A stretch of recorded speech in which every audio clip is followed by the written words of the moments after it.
Hey, what's up, Liron here. Thank you for joining me. In today's video, I want to address an issue, and yes, I do have my headphones over my hoodie. Judge me.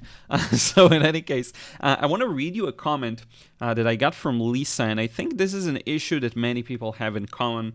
I want to break it down for a second because it's interesting. So this is for everyone who's kind of scared of what other people will think about your art, or even if you're not really scared per se, you're just thinking about the end result and how it will be perceived as you're painting.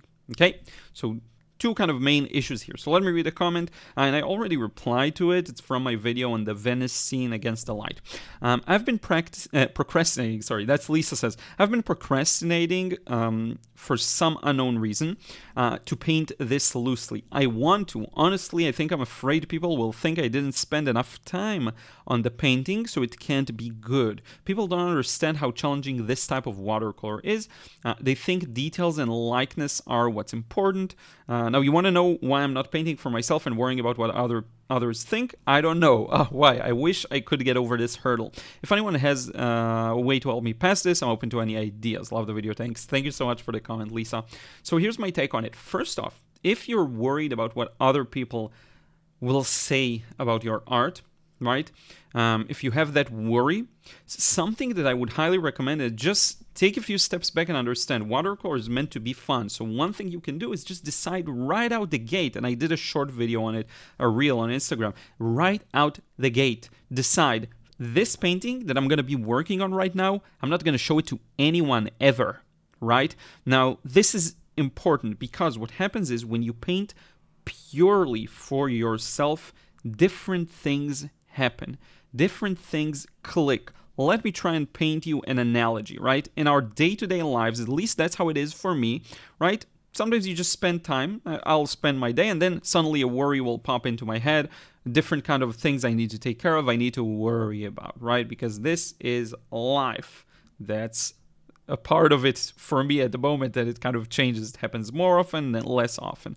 But in a video game, or in a virtual reality kind of setup, right? You put your glasses on, nothing really scares you or worries you because you can always do this. Just remove it and set it aside. So the reason I'm using this analogy is just if you take a step back and really think about watercolor, there is zero reason to be worried about anything, and it's all about play, fun, experimentation, curiosity. So the reason I use that analogy is because imagine life was a video game, right? And you have zero worries. You can always just kind of, pause things or think about things. What will that do to you? It will probably make you feel more fearless and like you want to try out different things. You want to experiment. You want to do something you were always scared to do, go rock climbing, whatever. So if I equate that to painting, and it's a bit of a weird analogy, but I hope it'll click to some people. Watercolor is fun. It's play. It's not necessarily what you plan before you start painting. It's sometimes more about what you do during the experience, how you feel, how you're observing what's going on paper. So whenever I have a session where I'm fully in it for myself, for the experience, almost selfishly, that's when I get the best results. Now, the best results don't necessarily equate to the most realistic paintings or the best paintings technically, but they do translate very often to paintings I love the most. And I don't have it here, but oh yeah, I have it here. So this, you've probably seen this, the tree trunk painting. This one was done for me 100%. It's such a weird painting in a way. But for me, I was so in the experience, and being able to paint that way is really like a superpower because you'll just observe what's going on paper. You'll enjoy it. It's almost like seeing someone else paint. You know how fun that can be because you're getting all the fun.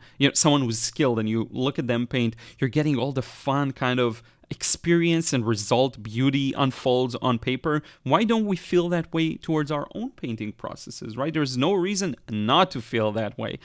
So it is something that I want you to give it a try. Now, one way of doing that, right, is to, from the beginning, make a decision. This particular painting, it's just for myself. It's never gonna leave this room. I'm not gonna share it with anyone, not even like family, friends, whatever. Just paint it for yourself, you know? So that's kind of the first issue I'm thinking about. Now, the other thing I had in mind, and that's pretty much the solution for that too. But so if you think about other people's opinions, that's what we talked about. Now, if as you're painting, you have a nagging feeling of what the result's going to be like, am I moving towards it? Right? So it's not necessarily, and because I'm trying to read between the lines here, Lisa, and I suspect it may be a part of it, but not all of it. So on the one hand, yes, you may be worried about what other people will say, but on the other hand, I think it's important to really distill the issue. And I think a part of it could be just worrying about the result, just worrying about getting a good result. And I personally, sometimes I don't usually care about what other people will think about the art, but I do sometimes find myself in a rabbit hole of worrying about getting the result I had in mind, getting that thing I wanted to get, getting the shapes to look the way I wanted them to, or whatever. But here's the thing, right? The best aspect of the action of painting is just painting. It's painting for the sake of painting. And if you're able to do that, just observe, like look at what's going on paper. It's almost like you're performing for yourself. Magic will happen, trust me. And it's the same cliche with every different area of life. Whenever you're more concerned with the result as opposed to the action that you're doing, you're not using your faculties to the fullest. Same as with athletes, right? Gymnasts. In different competitions in the Olympics, right?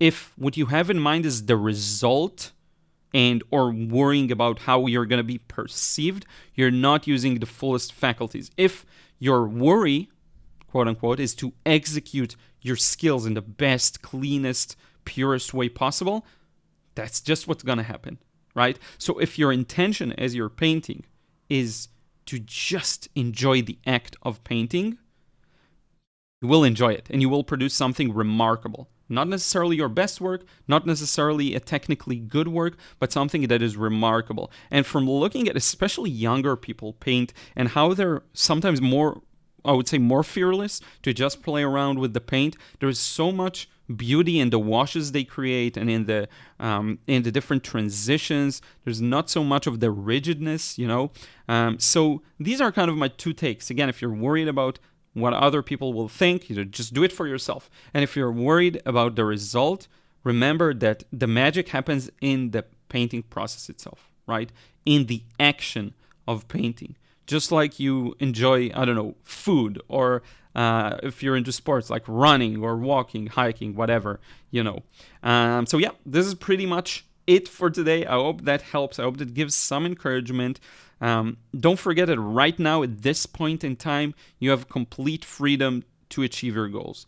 It doesn't have to take decades. You can learn how to paint really well in a couple of weeks, a couple of months. Don't believe it when people say it takes long. It doesn't have to take long, which is why I do recommend you give it a try. Try it out. Paint that thing you're scared of. Do that painting you're worried about what other people will think or what the end result is going to be. And just create something magical. Give it a try. I have the course here if you want to try it out. If you're struggling with painting freely and loosely, I do want you to check that out, a frustration-free watercolor course. And I do want to once again thank everyone who supports me on Patreon and everyone who watches these videos and likes and leave a comment. I really do appreciate it. I know I'm very much behind on answering your comments, but I will do that in a day or two, very consolidated. But thank you so much, and I will catch you in the next vid.